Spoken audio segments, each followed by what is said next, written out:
Vamos lá, galera. Mais uma questão de probabilidade para a gente do Enem. Enem 2018. Vamos ver o que ela fala.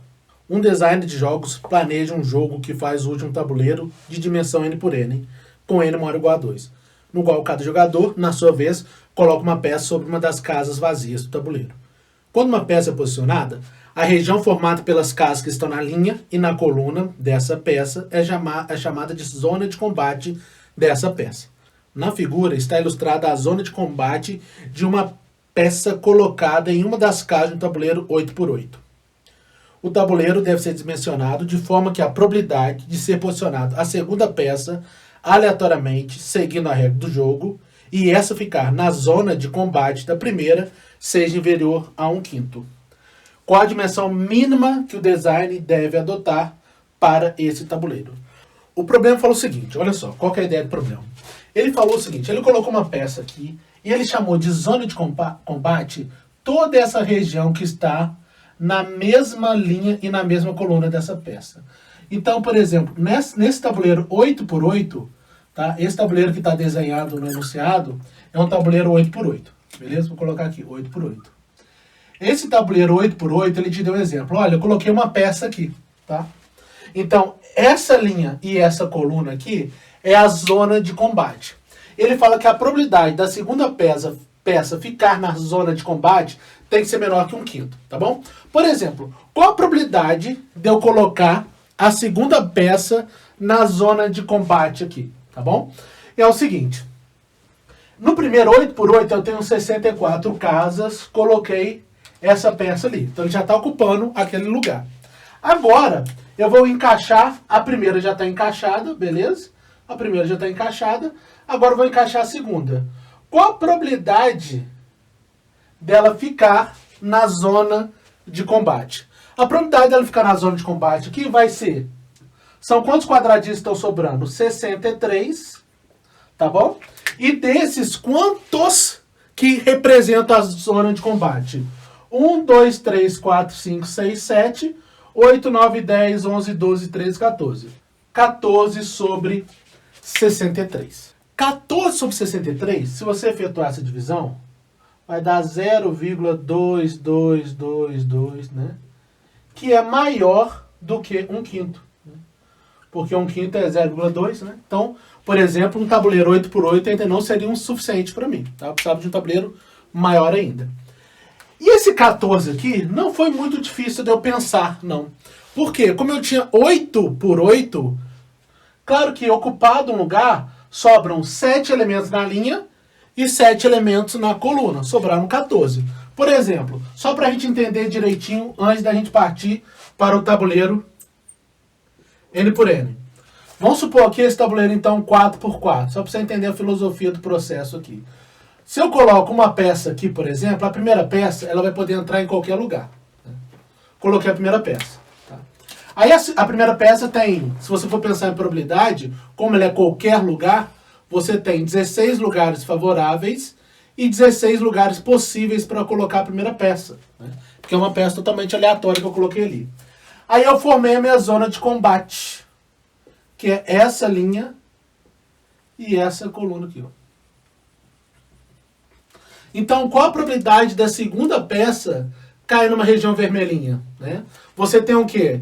Ao todo agora 15 quadradinhos e 9 regiões vermelhas. Tá? Tem 9 quadradinhos que eu simbolizei aqui de vermelhinho. Então, a probabilidade é 9 sobre 15. Né? 9 sobre 15, simplificando, me dá 3/5.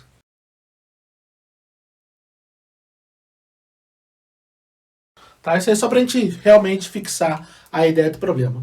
Agora você tem que pensar, né, realmente, para você entender qual que era a filosofia do problema, você tem que pensar no tabuleiro N por N. Aí você vai encaixar a primeira peça aqui. Tá? Vou anotar aqui N por N. A primeira peça, então, ela tem qualquer lugar para entrar. Ela tem... Quantos quadradinhos tem aqui? Ó? 4x4 tem 16 quadradinhos. 8x8 tem 64 quadradinhos. Como uma coisa literal, né? Então, N por N tem N quadrados. N ao quadrado, quadradinhos. E claro que ela pode entrar em qualquer uma, né? Então, vamos supor que eu coloquei essa peça aqui. E a segunda peça? Em quantos lugares que ela pode entrar? Vão sobrar quantos quadradinhos aqui nessa linha? Como tem N elementos aqui, eu já catei um, né? Então sobrou N menos 1 aqui. E aqui também tem N elementos, mas eu já ocupei um aqui, né? Um está ocupado. E aqui também sobram N menos 1 elementos, né? Então, no meu evento, eu vou ter 2 vezes N menos 1. Né? Ou 2N menos 2. Esse é meu evento. E meu espaço amostral, né? O meu espaço amostral é o quê? O meu espaço amostral é o total de quadradinhos que sobraram. Como tem N quadrados, N ao quadrado quadradinhos, eu ocupei 1, sobraram N ao quadrado menos 1. É legal fazer analogia, tá vendo? 4, espaço amostral, 4 ao quadrado. Aqui é 1 a menos, 4 ao quadrado menos 1. Então, o espaço amostral aqui, tá vendo? Tem N ao quadrado espaços para ele entrar. 1 vai estar ocupado, vão sobrar o quê? Como 1 vai estar ocupado, vão sobrar N ao quadrado menos 1. Desses, quantos elementos tem nessa linha e nessa coluna? Aqui tem N menos 1 e aqui tem N menos 1. Pronto. E eu quero que essa probabilidade seja o quê? Menor que 1/5. E assim você acaba o seu problema, tá? Como N é um número natural, você pode passar multiplicando. Você pode multiplicar cruzado. Vou passar o 5 multiplicando esse 2, vai dar 10, que multiplica N menos 1. 10 que multiplica N menos 1. Poderia até fazer direto 10N menos 10. E aqui, o N ao quadrado menos 1, vou passar multiplicando 1. Beleza? Então, vamos lá. 10N menos 10 é menor que N ao quadrado menos 1. Vou passar tudo para um lado. N ao quadrado mais 10N. E esse menos 1 vai ficar mais 1, né? Então, vai ficar menos 9 menor ou igual a 0. Vou multiplicar por menos 1 essas duas equações. Lembrando que quando você multiplica por menos 1, essa equação, perdão, quando você multiplica por menos 1, você inverte a desigualdade, né? Como isso aqui é menor, se você multiplicar por menos 1, claro, vai ficar maior.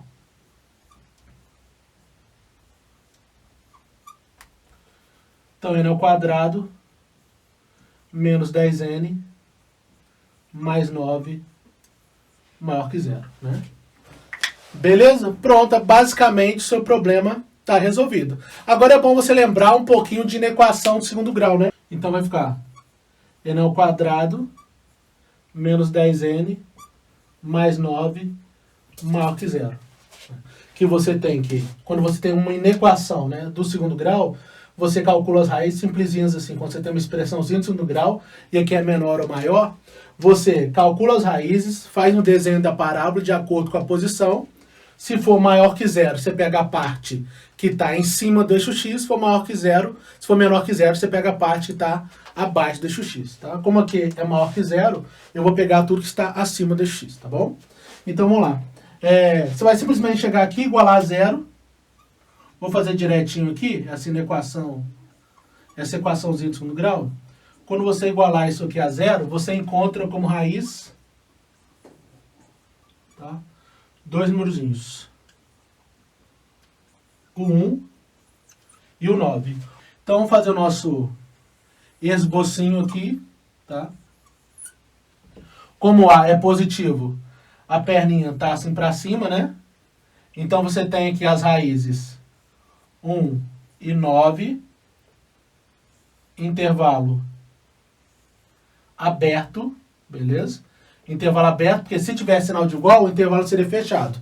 Se não tem um sinal de igual, então o intervalo é aberto. E como que é a questão de sinal? Antes do 1, a parábola está como em relação ao eixo x? Está para cima, positivo. Entre 1 e 9, a parábola está para onde? Ó, ela está para baixo.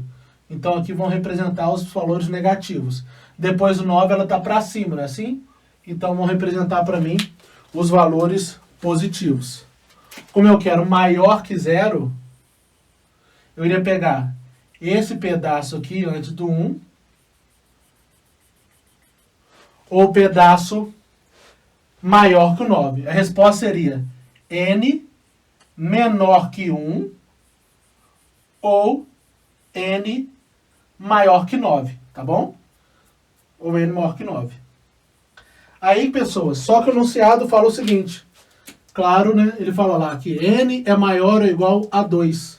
Então, como n é maior ou igual a 2, né? Como n é maior ou igual a 2, óbvio que você não vai poder ficar com esse espaço. Então, você tem que pegar valores de n maiores que 9. Né? Ele quer saber o menor valor possível para n. Como tem que ser de 9 em diante, pode ser o quê? 10, 11, 12, 13. Então, o menor valor possível para n é 10, beleza? 10, isso aí vai nos dar a letra D. Letra D. Tranquilo, galera? Beleza? Problema legal, não é um problema fácil, claro, né? Mas eu espero que tenha ficado claro. Qualquer coisa, dá um pause e vê de novo. Me manda um direct, me manda uma mensagem pelo Facebook, pelo Instagram, pelo YouTube, por onde você quiser, tá bom? Que eu vou te atender, beleza? Forte abraço, então. Até a próxima questão. Valeu, galera.